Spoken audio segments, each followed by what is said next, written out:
All right, my name is Dennis Gill with the Americans in Wartime Museum. Today's 24 October 2020. I'm at the tank farm interviewing Floyd Holcom.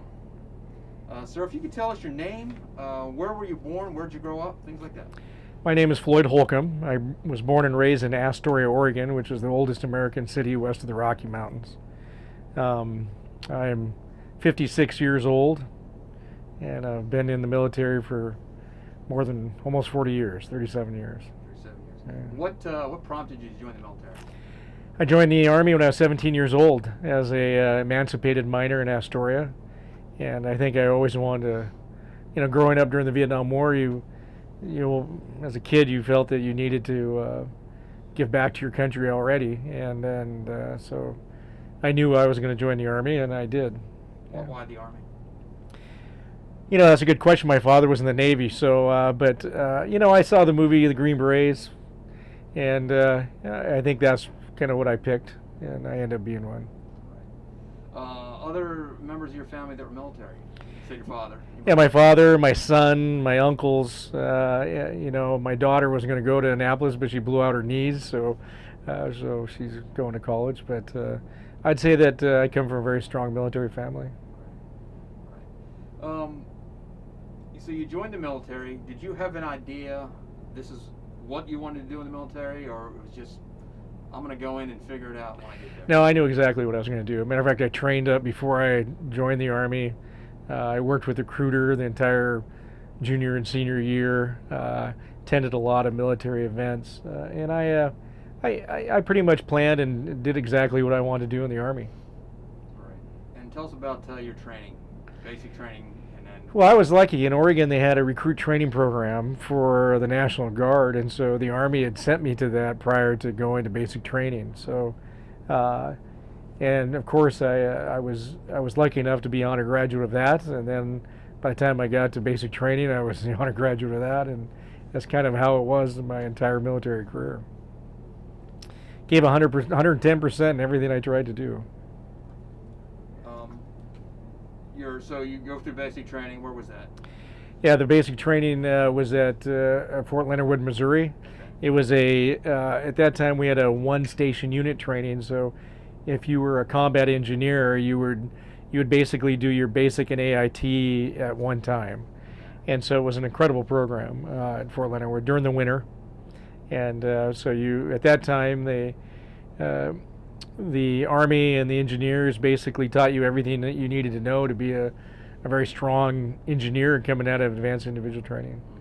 And then from there, I went right to airborne school, became a paratrooper, and then I thought I was going to special forces training right from airborne school, but they had other ideas, and so I ended up spending a year and almost 2 years in the 82nd Airborne Division with the 307th Engineer Battalion, which is a very well-known historic elite engineering unit. Great unit. What year is this when you joined? I joined in 1981. And so, if you think about that era, 1981, Vietnam finished in 75. So a lot of people were getting out of the military at that time because you had Cold War, you had changes in the military, a lot of defunding of the military. So by the time I got in, they were mostly just Vietnam vets that were in the military. There weren't a lot of volunteers. Right. So. What's airborne school like?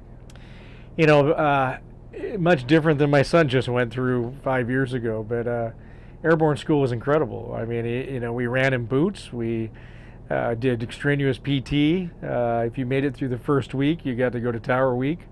Right. If you made it through Tower Week, you got to go through Jump Week. And it was, I would say, it was a lot different. I was lucky to be a jump master years later, but, I look back at that era, it built tough paratroopers. It really did. And do you have any experience at all jumping out of airplanes? I did. I actually, when I was in high school, I did civilian jumps. Okay. And so I was pretty much familiar with, the ability to jump out of an aircraft, but right. The airborne school was 100 times better. It really was. And you found yourself in combat at some point. We're in the Cold War, but yeah. I mean, Colonel Fenzel and I were talking today. I mean, if you looked at the training of soldiers and the people in the military during the Cold War at that time, we were constantly studying how to fight the Soviet Union, communist domination of the world. And so you would go into basic training thinking that you were going to war. You were going to go to the war sometime with the Soviet Union. And so that is not true today. I mean, in perspectives. I mean, you know, just fall back ahead a little bit. We talked about today and the fact that, you know, our biggest competition is the People's Republic of China, and we're not training our soldiers about China because we don't want to offend the Chinese. Right. But how are our soldiers going to know if they don't know about their potential adversary? And so I'm hoping that we'll get back to that. Right. Cold War mentality is important. Right. I think so. Right. So when you joined the military, obviously we're coming out of Vietnam. Yeah. The Soviets are the enemy, but what is the thought? We're actually going to go to war with the Soviets. Well, you remember, as opposed to a proxy war like we had in Vietnam. Yeah, I mean, you're looking at a real land battle. I mean, you know, we studied order of battle. We studied, how the Soviets reacted at that time, which again is much different today.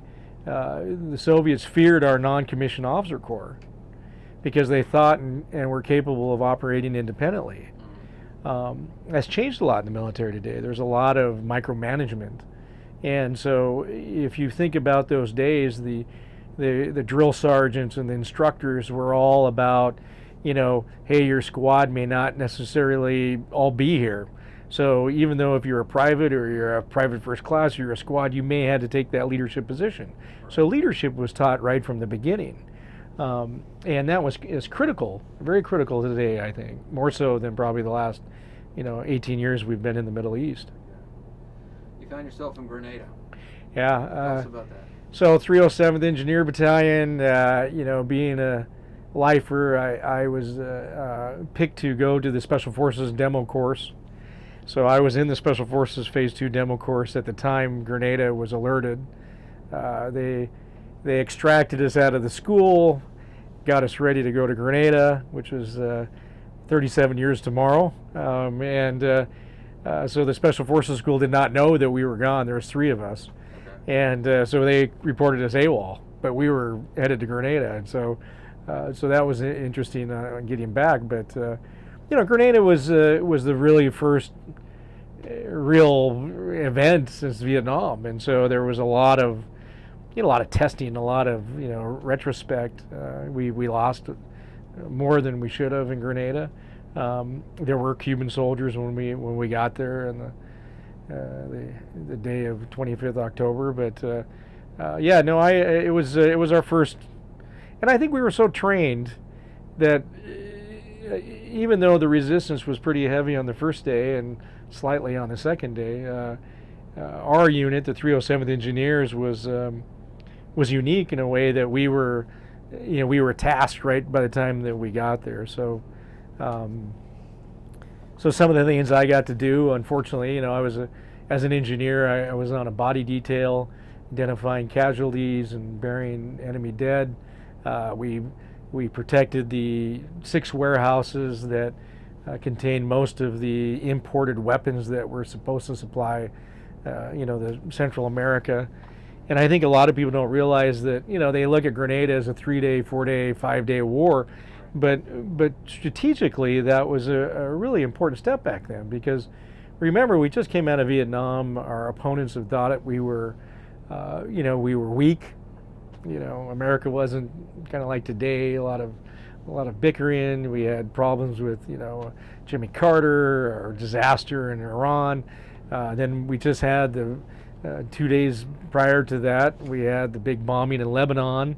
So America was kind of, now we got beat up in Lebanon, and then now we got Grenada. So it was a very unique period of time. But the focus of that was that the Soviets wanted to expand into Central America, just like the Chinese wanted today.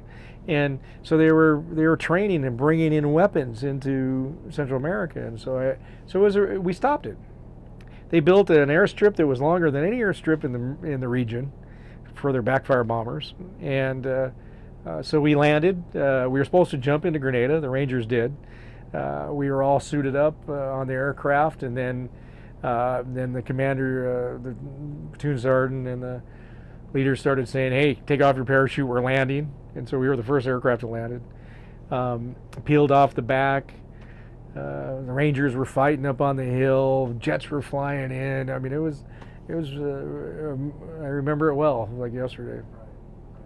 We finally got to the warehouses, took down the warehouses, and then I was peeled off to do special assignments of using equipment, in which I was capable of using a backhoe, and that's how I got assigned to the body details. But anyway, it was as a, I think I was 18 or 19 at that time, 18, 19 years old. Yeah, I was pretty young. What's it like? I say everybody. Most people know when they join the military, there may be a time when somebody might shoot back at them. What's that like for the first time you're in combat and it's finally real? I've thought I've had very similar situations since then, but that first experience was pure adrenaline, and we were attacked at the warehouses. Our squad was by a Grenadian Cuban force. We had a machine gunner, Private Smith, who I'll never forget, who was firing his M60 machine gun right to the oppressors, and his machine gun got hit by an AK round, which is now in the 82nd Airborne Museum. The bipod, the barrel is there. I saw the sparks. I went over there, helped him change the barrel, put him back into operation, and about that time, Spectre gunship came and just field of white fire in front of our positions, and it was over. We had a sniper incident after that, but pretty much, that actual incident was quick, fast, and over with. But, yeah.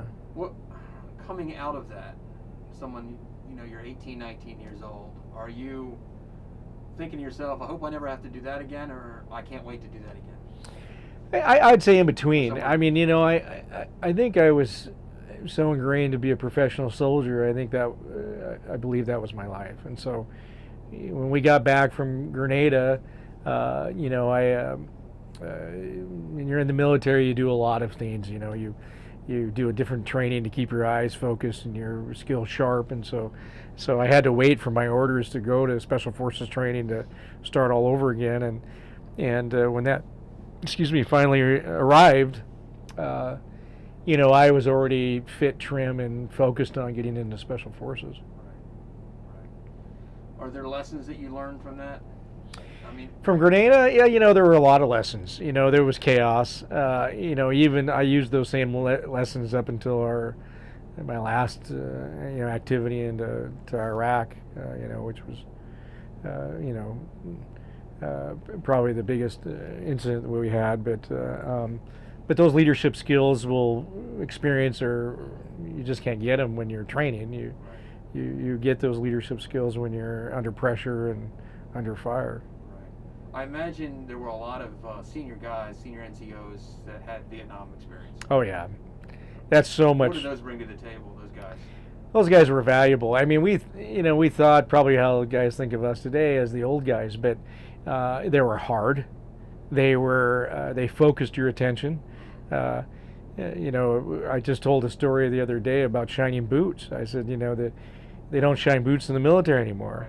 But one of the things that those Vietnam vets taught us when we shined our boots was that if we screwed up in the day, that period of time of shining your boots, you think about your screw-ups. Right. And it makes you a better soldier because you get to study and focus and think about what you're going to do better. Right. And that leadership skill, no matter if you're a combat vet or a Vietnam vet, or those guys, they passed those tips of the trade on. Right. Which was critical during that period of time. Yeah. I can imagine it would have been.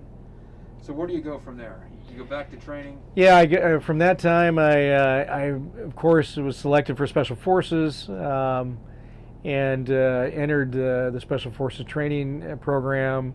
I went to Camp McCall, and I was lucky that our commander at the 307th Engineer Battalion had already tracked me to Special Forces. So he came from the 7th Special Forces Group. So he had sent me to Machine Gun Leadership School, twice to recondo school when I was in 82nd Airborne.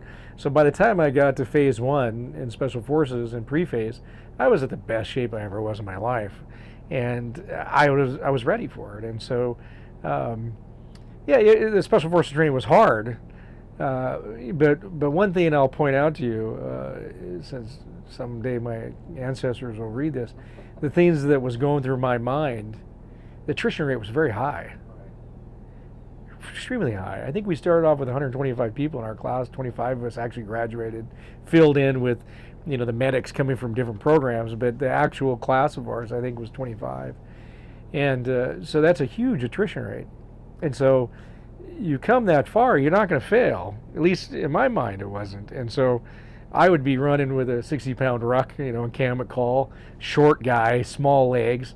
When tall guys could basically walk that, I'm running, and when I'd get tired, the facts would come up to me and say, speed up, Holcom, don't give it up, focus to the end. And so in my mind, I would say, I am not quitting. I am not going back to the 82nd Airborne Division. And next thing I know, I was through the fence, and then they were closing the fence behind us. And when they closed the fence behind you, the guys that weren't in the fence, they got picked up by trucks, and I assume they went back to Fort Bragg. So it was constant stress, and it was probably the best training, for a young soldier. What is Army Special Forces? Army Special Forces is a very unique organization. It's evolved from Officer Strategic Services. General Donovan really created OSS, and so he created specialty skills of individuals that are selected to perform individual tasks. By the end of its era, they decided to split OSS in half, and basically the CIA was created as a civilian organization, and then Special Forces evolved, out of that area through Korea and into Vietnam, and then became the military portion of special activities. And the theory really was that it was a force multiplier, trained, a Special Forces 8 attachment is 12 individuals. And each of those 12 individuals can be broke down into 4 3-man teams. There's specialties, 2 medics, 2 weapons, 2 engineers, intelligence, 2 leaders, but they're all leaders. And at that time, a Special Forces A team in my era, through the Vietnam that was passed down, we were able to train 3,800 guerrillas, able to operate independently without supervision. And those terms aren't really used anymore. So, the last 18 years in the Middle East have focused our special forces into direct combat, where Kennedy, who was a very strong supporter, President Kennedy was a strong supporter of special forces leading up to Vietnam, through Vietnam, up until 75. We were the Special Forces at that time were the leaders of unconventional warfare, and broken down throughout the entire globe, because they realized that communist and socialist methods were preying on these small developing countries. And so if we were able to train the foreign indigenous forces to resist communism and to press the needs of being freedom, liberty, justice for all, the rule of law, those things, then the country themselves can develop on their own, which every human wants to be, doesn't want to be dictated by somebody else. So that's really where Special Forces was, really its, foundational base. It's grown a lot since then, but that's how I was trained and believed, and to this day I think that's the core curriculum of Special Forces and unconventional warfare. So you would find yourself in places that people didn't think Americans were. Oh, absolutely. We're not at war with that country, but there's U.S. military special forces there.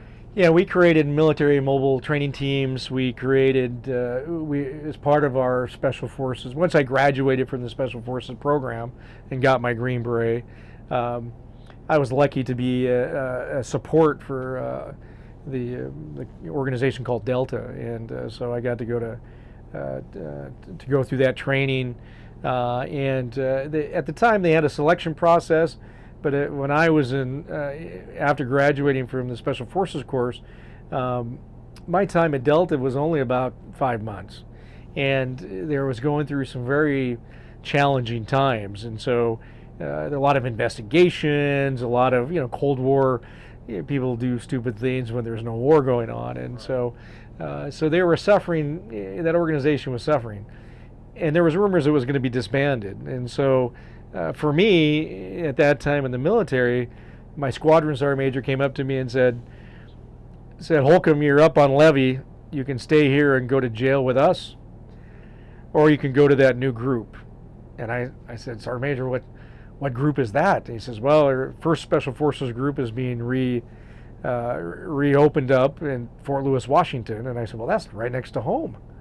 Well, I guess you made your decision. And so immediately I was put on orders to transfer to the 1st Special Forces group, which I think was probably, I have no regrets for that decision. I mean, if I look back in the career mode, I probably would have spent the rest of my career in Delta, but at that time, Delta wasn't going to be around anymore. So going to the 1st Special Forces group, which was in charge, lineage all the way back to OSS, Asia oriented, and I felt that was a really good move for me, and I think so today. Yeah. And your question was, I lost track on that. My question was that in that organization, Special Forces, there are military personnel in countries that we're not at war with, or that people wouldn't think we have military personnel there. I had no idea. That kind of thing. Well, at that time, remember that each Special Forces group was oriented to different portions of the world, just like it is today. Right. So the 1st Special Forces group was oriented toward Asia. The 7th Special Forces group was pointed toward South America, Latin America. So you remember we had those issues going on down there. So they were very busy during the Cold War. The 10th Special Forces group was oriented toward to Europe and keeping the oppression, keeping the stress against the Soviet Union, collecting intelligence, and really that's what Special Forces was good at, was being able to collect intelligence at the same time of training and winning the hearts and minds of the countries that we were concerned that was being influenced by outside influence. If we could convince those leaders and those individuals that we're here to help you build clinics, try to wipe out disease in those countries, and provide them a path of a future, then their military was properly trained, and so we created great allies during that time. The Thais, the Koreans, the Philippines, all of those things were our missions to maintain our relationships. A very big deal during that period of time. So you're now 1st Special Forces. Right. Where do you find yourself next? I was very fortunate. I was able to. I was picked up on orders again to go to Det Korea and Detachment Korea, which was just starting to stand up. And I was approached by my commander. Said, "You have a decision to make, Holcom. You can go to Korea, Det K, or you could go to college." And I said, "What college, sir?" And he goes, "Well, if you want to go to college, you can talk to these 2 guys." And so I was fortunate to be able to go on to the co-op educational program with the Central Intelligence Agency, and so I entered that program to go to college.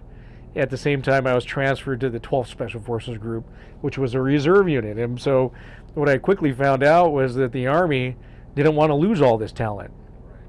So instead of just getting out and going to college and working for the government, they kept me going in the reserve. So I was able to work with the same Vietnam vets. Being one of the first non-Vietnam vets in the unit, I was able to be in the 12th Special Forces Group during that entire college period of time. So that was very good for me. And so during that 12th Special Forces Group time, it was a reserve unit. It had to maintain the same criteria of active Special Forces units, counter-drug wars, the Cold War, training and doing area studies of target countries if we did go to war with the Soviet Union. It was a very interesting period of time. What was your next combat experience? Well, after that period of time, they started to deactivate the 12 Special Forces Group, and we created the 19 Special Forces Group. But right before that, I got selected to go back to active duty to the 5th Special Forces Group. And so out of the 12th Special Forces Group, I went to the 5th Group, learned Persian Farsi. And about that time, I went to the warrant school, and decided that probably wasn't a great move because I liked being an NCO, and I was getting up at a high enough rank where taking a step back probably wasn't an advisable time. Special Forces was trying to figure out if they were going to replace the lieutenant with a warrant officer, and it was kind of a changing time. So I ended up going to Haiti.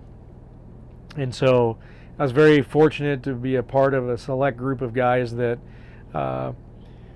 was tasked to put President Aristide back into power.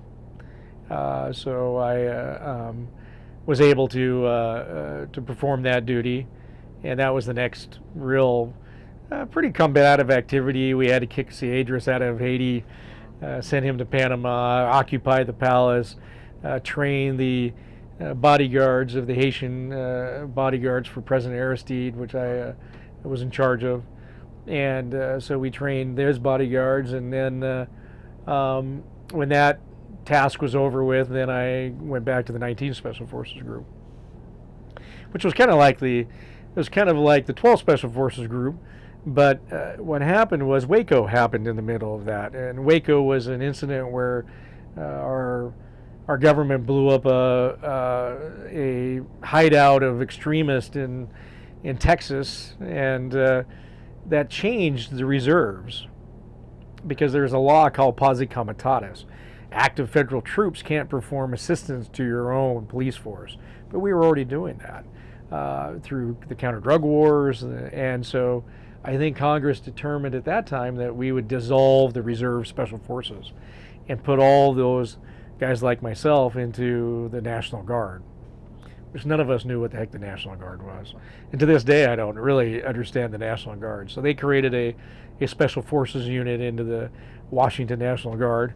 And so I spent the next several years working with the same guys I did in the 12th Special Forces Group. And my next combat activity was activated for the Iraq War. What do you? So let's talk about that.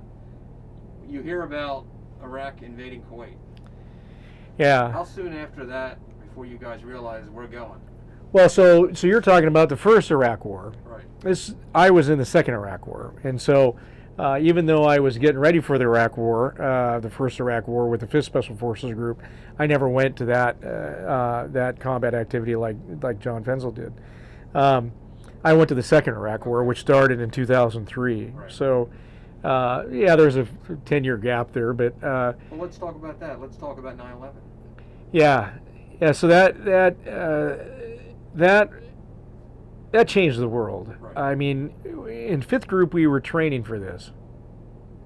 We knew that there were extremists, Hezbollah, what happened in Lebanon in '83. This wasn't something that was just coming up and happening. And so when 9/11 hit, I mean, quite frankly, in my mind, we were going to war, and we were going to go to war with everybody in that side of the world, because there were a lot of sponsors of those terrorists, and by God, we were going to find every one of them, and we were going to put an end to it.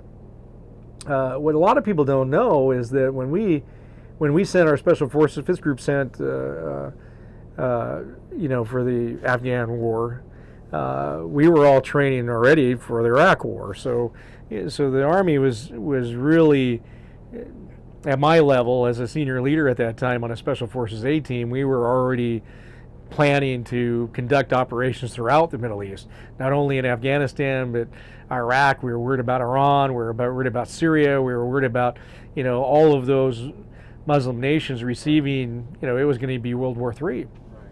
And so, because really we'd already got the experience out of the first Gulf War. So we already had pre-planned issues already in our intelligence. So anyway, when 9/11 happened, of course, we all got alerted. we all started, retraining again. Now I'm in my 40s now, and we put a team together in the 19th group. My team was ODA 911, which took on a whole new significance because of 9/11. And we activated a company of special forces in Buckley, Washington, Alpha Company, first of the 19th group, which was immediately operationally controlled by the 5th Special Forces Group again. So it was almost homework week for me, and we ended up deploying to Kuwait. Operation Desert Spring was the cover for that movement, and really we took over the CST mission for the 5th Special Forces Group team that now was getting ready to target the war plan. And the war plan at the time was the 3rd ID would come from the north. I'm sorry, the 4th ID would come from the north. The 3rd ID would come from the south. They would button hook out in Baghdad. 3rd ID would end up going to Syria, and 4th ID would go to Tehran, if those countries, came into the Middle East. And so it was a very special time. What happened? So my team, ODA 911, finished training the Amiri guards and protection, and we immediately deployed to the Kuwaiti border. And so we were the only special forces team up there for several months. And then ODA 912 came out. They helped us. The British SAS were supposed to show up. The Navy SEALs were supposed to show up. They never showed up. So we were still up there to get ready for the war plan. And this is probably, I'm going to say, November of 2002. So we're on the border. We're analyzing how to get through the tank berms, the tank ditches into Iraq. We were tasked to do the first covert operation on the border. We dressed up as maintenance guys to the Syrian or to the Iraqi fence line that was there. We told the UN that we were up there to repair the fence, but really it was to collect intelligence and see who was on the other side of the border. That was about December. And then we finished that up. I did the engineering study to figure out how dense the soils were so that we could push all that soil, so the tanks that we got here, the M1s, that would go across the border into Iraq. And that was our mission, our first mission. We did that very well. Since we went into Iraq, our team was basically in Iraq in January. The war started in March. I got to meet some Bedouins on the border, collect intelligence, meet who I needed to meet in that area from Qasr all the way over to the Saudi border. That's what was my zone. We finished that mission. We got together with all the 3rd Corps and 4th, as you remember in the war. 4th ID was no longer able to come from the north. The damn Turks said, no, we're not coming through our border, so they had to move them all to the south, which screwed up everything because we were ready to move on with the war plan, right? Then ODA 911 was pulled back to Ali Asalim with the 5th group. We were absorbed by 5th Special Forces Group for another special tasking. And at that time, our general, really fantastic guy, I don't know why I just forgot his name, but they brought us in the room and said, ODA 911 is going to go into Baghdad tomorrow. That was April 3rd. I said, sir, we haven't taken Baghdad yet. And he said, we are tomorrow. And so 2 guys, myself and Kengo Duffy, went back and briefed the team. They were pissed because they thought we were done.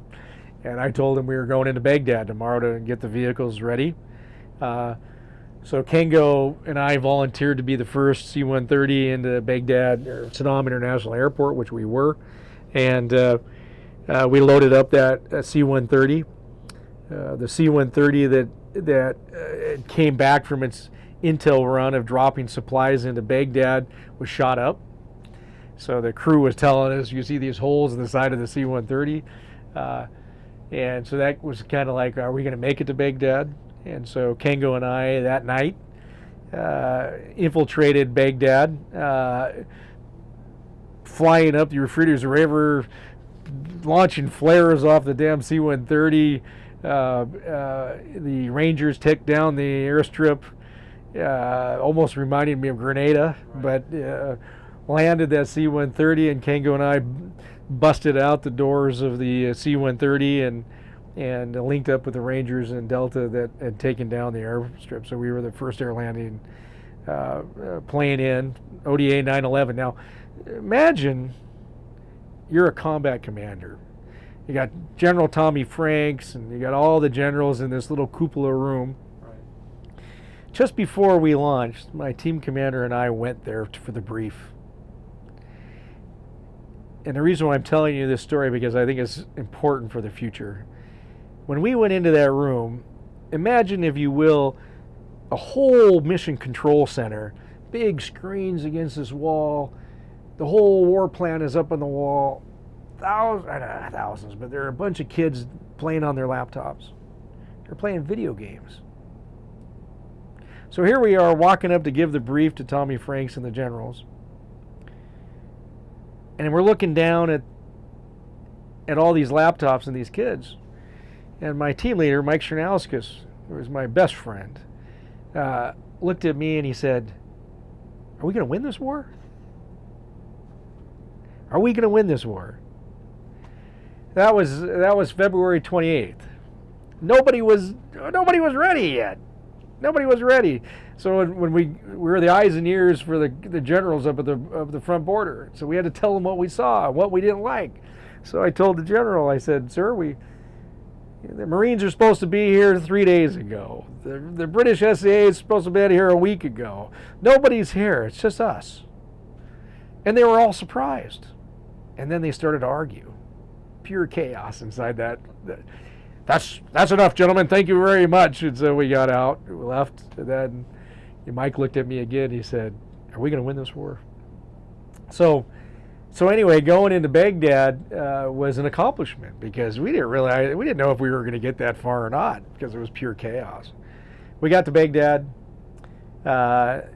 We occupied a palace called Radwania, took it down. That was our first objective from the airport, which was right off of the Saddam International Airport. Big castle on top of this mountain. If you look on Google Earth today, you'll see it. Very well protected. And our mission then became, we would do stability operations, basically win the hearts and minds from Saddam International Airport all the way to Fallujah. And so I got these satellite maps, and Kango and I started preparing, because the team was infiltrating behind us.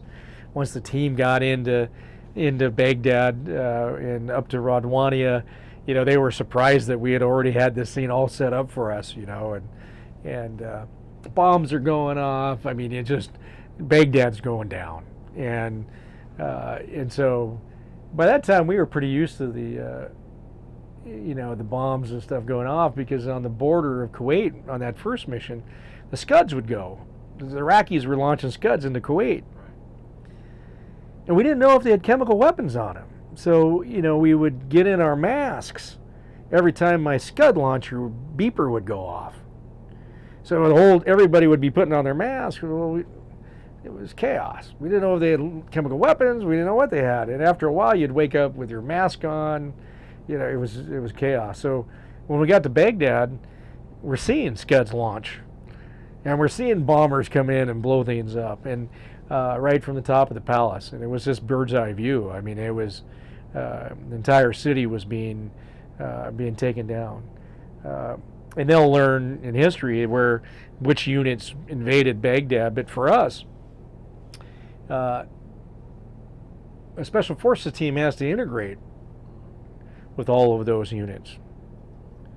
So the first thing Kango and I had done, and we'd gone into our Toyota truck that we acquired, and drove up toward Fallujah to link up with the commander of the 3rd ID Tank Battalion that just came through and wiped out a huge unit of Iraqi tanks, tank-on-tank battle.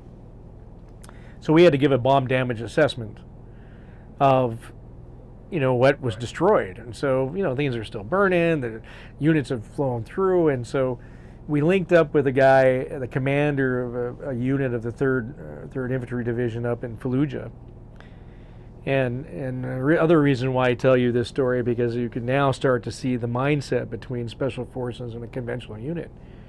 Kengo Duffy and I went into the command center of this battalion commander, Armored Command Battalion. We said, "Sir, we're your special forces guys. You're in a school zone. You're camped down. You're in a school area. We'd like you to move this unit over to the industrial area because we want to put the kids back into the classroom, hire teachers so that we know where the kids are, so we don't start picking targets where kids are." The commander went nuts on us. "You special forces guys, I'm in control of this area. You guys just..." And Kengo pulls my arm. "Come on, let's go. And I said, no, we gotta get this set up, or we're not gonna win. We gotta win the hearts and minds. We gotta get the Fallujah people understanding we're here to protect them and not blow it up." I'm convinced that decision was one of the reasons why Fallujah fell, and not in a good way. Because what we did in Radwania, what we did in Abu Ghraib later on was exactly what we did. Is we took the kids, I paid a teacher $100 a day, got the kids back into school, so then now on my planning board, I knew where the safe zones were, where the kids were at, and I could communicate that to the entire forces that we were working with. Kengo and I came back from Fallujah. We got in our first firefight, both of us. We stupidly, rookedly left our vehicle farther from us than we should have, and because we were so intent of taking photos of the tanks that were destroyed for our report, a group of those guys who left their equipment were gathering on the other side of a bridge. And Kengo said, "How much ammo do you got?" And I'm looking, I said, "I got, 5 magazines and no hand grenades. Everything was in the truck." And they're starting to pop rounds at us, trying to see if they could get us to shoot back at them. And so I'm not sure what the hell the environment's at. We got a group of Iraqis over here with AK-47s, probably about 15 of them. There could be over here on the wood line. So we could be totally surrounded. Two guys, Kengo Duffy and I. Kengo said, "We got to get out of here." I said, yeah, we don't have enough ammo to fight these guys off. And so I said, all right, let's kind of bob and maneuver back to our vehicle. We'll just speed out of here. Well, they started coming across the bridge on the other side of where our vehicle was. And so Kengo shot off a couple rounds. They peeled back to their berms on the other side, and I called in fire. I didn't know what the hell I called in. But obviously, when that thing hit, it was so strong it took the air out of everything around us, and we couldn't breathe. So now we're laying there, we can't breathe. Roll over, look over where we called fire in, it was totally gone. That entire spot was gone. Nothing. So I don't know if it was a 500-pound bomb or a 1,000-pound bomb or what it was, but it saved our lives. It really did. We immediately ran back to the vehicle and got back to our safe house at Radwania. Now, this is us doing that. The rest of my team is out doing the same thing. They're out reconning the entire sector, which is a huge sector for 12 guys. Huge. From Baghdad all the way to Fallujah, from Fallujah all the way down to Al-Rassaniya, and where they found the chemical weapons. And so every bunker we searched, everything that was military in that region, we had identified, photographed. So we spent the entire month of April, going into May. Then we finally got replaced by another 5th Special Forces Group team. But one of the things we did in there, which is historically known, we created the first government in Abu Ghraib. Kengo and I was the first soldiers into the Abu Ghraib prison, which was a horrible experience because the natives around the Abu Ghraib prison, their families were inside that prison and were released. Saddam Hussein had put them in there. They built a huge grave system next to it. that they had created a mass grave that we passed on the intelligence that later turned out to be a mass grave. So our whole job is to win the hearts and the minds, gather intelligence, making sure that the people there are supporting us, because that's what we need to know. So one of the things we did is we brought the 11 Sheikh families together into the school that we had picked a week before. They all wanted to talk to Tom Franks. We said, no, we're not. You can't talk to General Franks, but I can't talk to each one of your families. You need to have an election and pick a mayor. And so they had the election. And they picked a outstanding academic from Germany, Iraqi, and I can't remember his name off the top of my head. And he became the first elected official in Abu Ghraib. Well, we thought all the other Special Forces teams were doing that. We were the only ones. Now, the reason why I tell you this story is because that entire program that we did, nobody told us how to do this. Nobody issued us, hey, you're going to start a new government in Iraq today. It was just our training. Everything that we did was based on all of that training from Vietnam that was passed down through us. All of those things, all of that experience was really innate to the operation of what we did. So we created the first government in Abu Ghraib. And we created the CIDG, which was a fifth group unit in Vietnam. Civilian Irregular Defense Group in Vietnam. We created the Civilian Iraqi Defense Group. And we recruited all these Iraqis to build that security around Radwania Palace. And I told them, look, if anything happens to our safe house, if anything happens to me, you guys aren't getting paid. So immediately we developed that relationship with them that in order for them to get money from, it was not only, people do a lot of these for different reasons, but we weren't yet trusting them. We knew they liked Americans. We didn't know how much they liked Americans. But if we paid them and made them sign for it, then all of a sudden they realized that they were contracted to us. And this money was good to them because they could help their families. And we did the same thing with the teachers, and we did the same thing with former military people. And so we created this whole unit of CIDG that surrounded the Radwania Palace. And it worked. It worked so well that every time the team would start to go out on our missions, they would come up to me and say, oh, Mr. Holcom, Mr. Floyd, don't go this way today. They're waiting for you. They're waiting for us. Yes. And so we'd huddle up and say, all right, don't go that way, go this way. And so that intelligence was very critical to us for our survival. We were very fortunate not to lose anybody. We helped a lot of people. We did a lot of medical things. We helped the sheikhs. We built rapport. One of the sheikhs was been in the prison.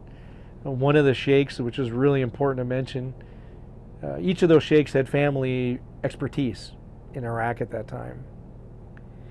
This particular sheikh's family was the marble stone cutters for all of Saddam's palaces. And if you've seen pictures, this stonework is immaculate. It's artisanship. Generations of these people in that family, Sheikh in Abu Ghraib, did this for Saddam.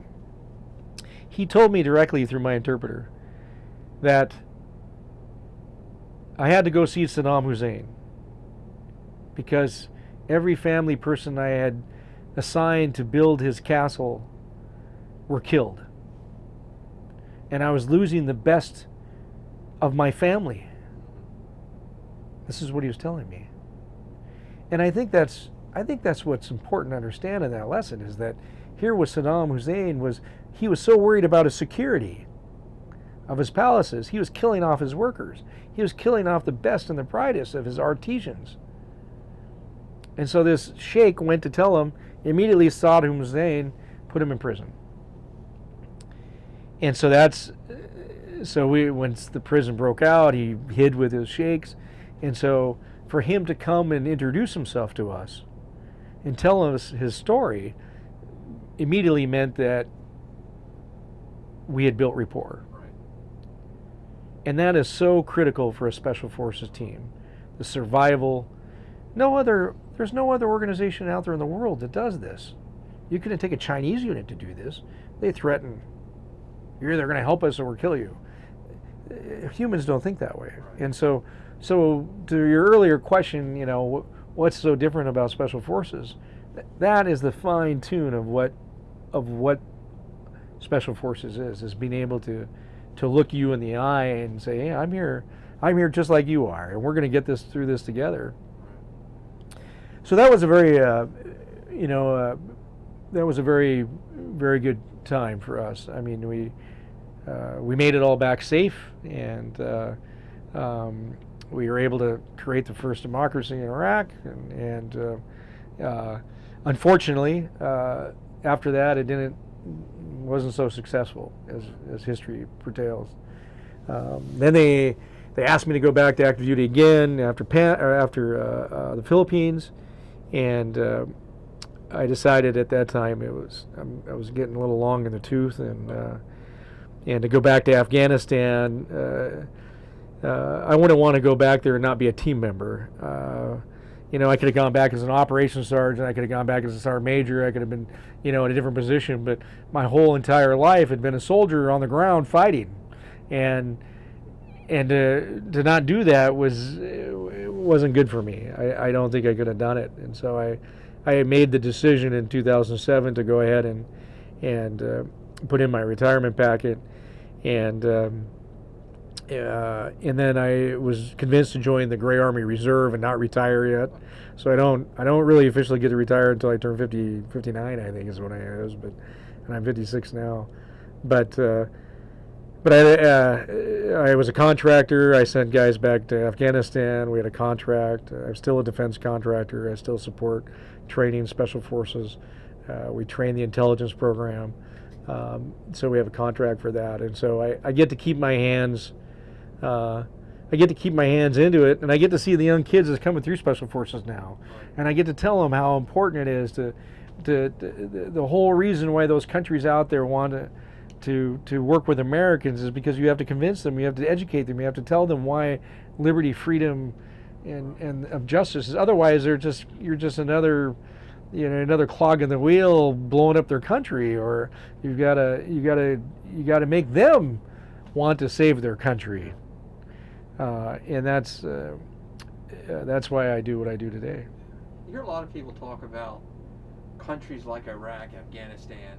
The people there, they don't want freedom, so we can't just go there and try to impart on them the American way of doing things, because they want to be ruled with an iron fist.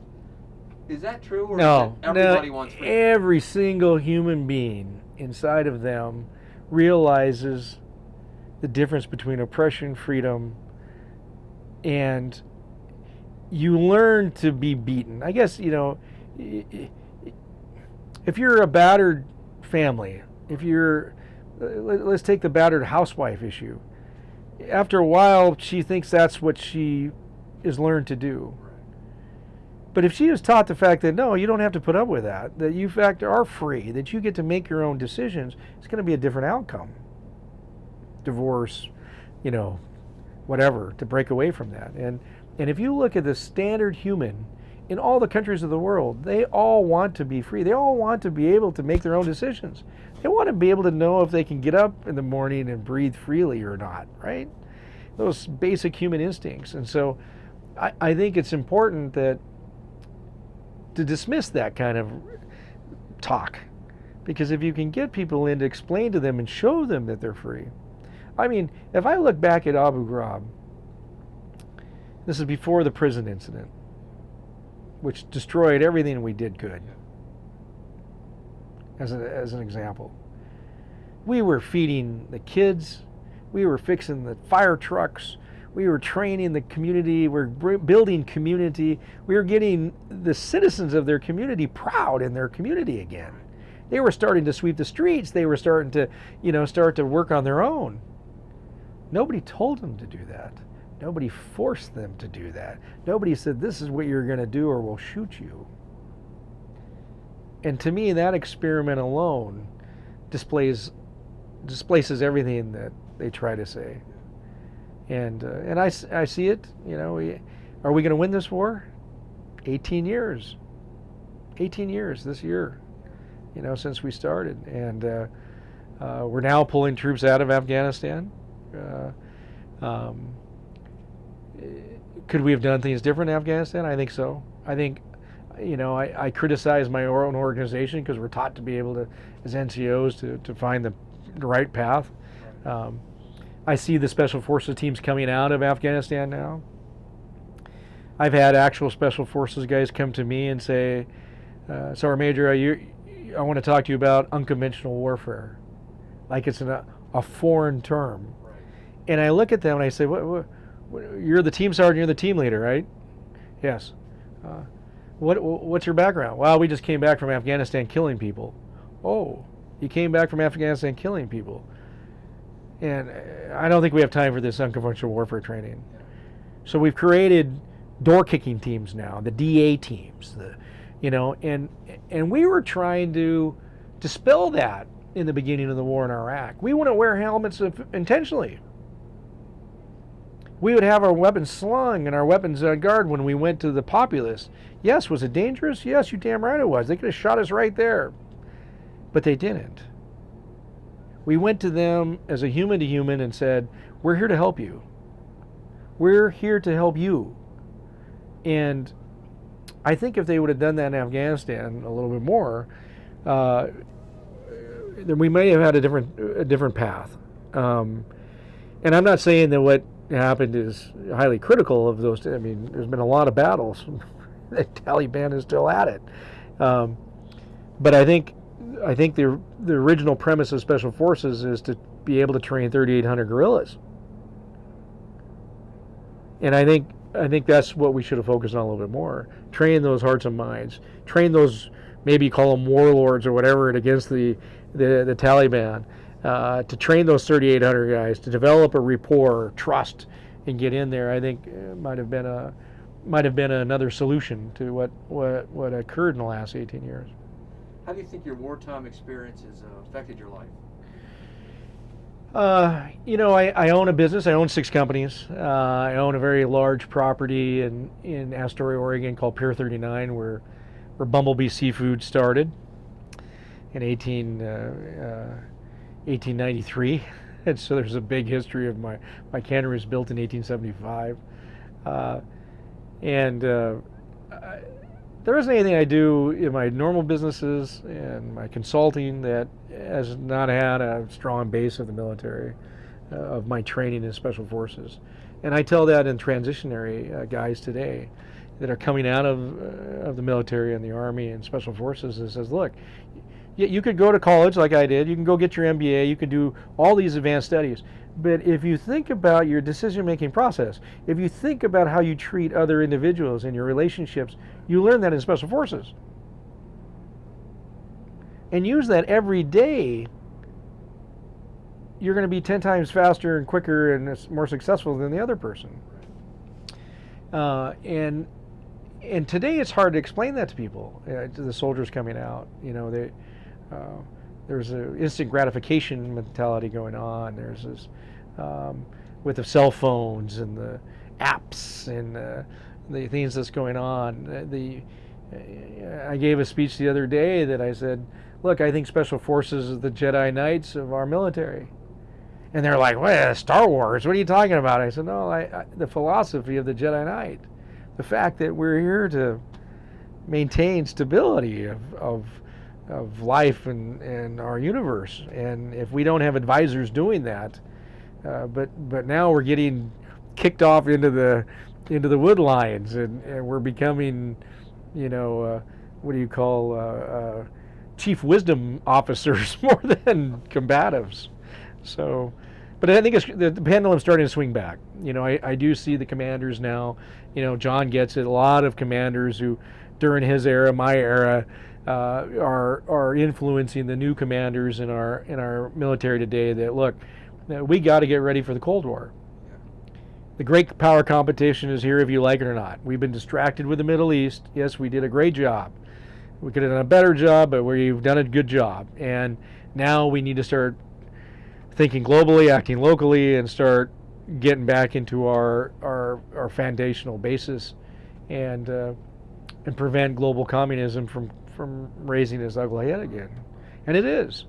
You're seeing Black Lives Matter issues. You're seeing communism. You're seeing socialism in America. Just the other day, I was asked to go to a speech. There was no American flag at the area that I had the speech in. And I asked the organizers, "Where's the American flag?" And they looked at me like I was alien. And I asked them, I said, we used to start each of these events by saying the Pledge of Allegiance or listening to the national anthem. That Americanism is really important to the foundations of our world because it has so many real meanings in our life. And if we don't empower our children to understand why they say the Pledge of Allegiance, if we don't show them the respect for the flag, that we do that because it represents all of our fallen comrades that I've been with that unfortunately have been killed in combat, or our forefathers and my father who on the battleship New Mexico, kamikaze attacks, all those stories I heard, those are the reason why our coffins are draped with the American flag. And for some reason, we have an element in America now that wants to wipe that away. They don't want you to understand what those means, and I don't understand it. It troubles me tremendously. In programs like this, of you asking these questions and let us veterans tell our stories, I think hopefully the kids that watch this are going to realize that yes, they do have freedoms. They do have their own mind. They have their own ability to protect everything that their forefathers and foremothers have fought for to keep them free. What's the message you want to send those kids? Exactly that. That once you've lost your freedom, and I don't think they realize how much freedom we've lost in the last 20, 30 years. 2020. And I'm asking to protect freedoms where that shouldn't be a question today. And if it is a question when the public watches that today, we failed horribly. The preservation of freedom, democracy, even though we're a republic, to be able to make decisions, to vote those people in, the power of the vote, to change how things are happening, to respect the rule of law, to be able to say the Pledge of Allegiance and understand why you're going to say the Pledge of Allegiance, and to respect the American flag. There is no country in the world. There is no country in the world that has the capacity that we do here in America. And I'll give one quick example of that. In 1987, I was teaching English in Beijing, China. And I was asked many questions. They didn't believe that I could get up in the morning, jump into my car, and drive to Los Angeles, which in Chinese is Los Angeles. And I live in Astoria, which is near Seattle, Seattle in Mandarin. They refused to believe that I could just jump into my car and drive anywhere in America that I wanted to without telling anybody. Now, if that snippet of story could tell you why did they think that way, it's because they grew up in a very controlled communistic environment. But they were curious. Right. And when I told them that yes, it's true, I could jump in a car and go anywhere in America without telling anybody,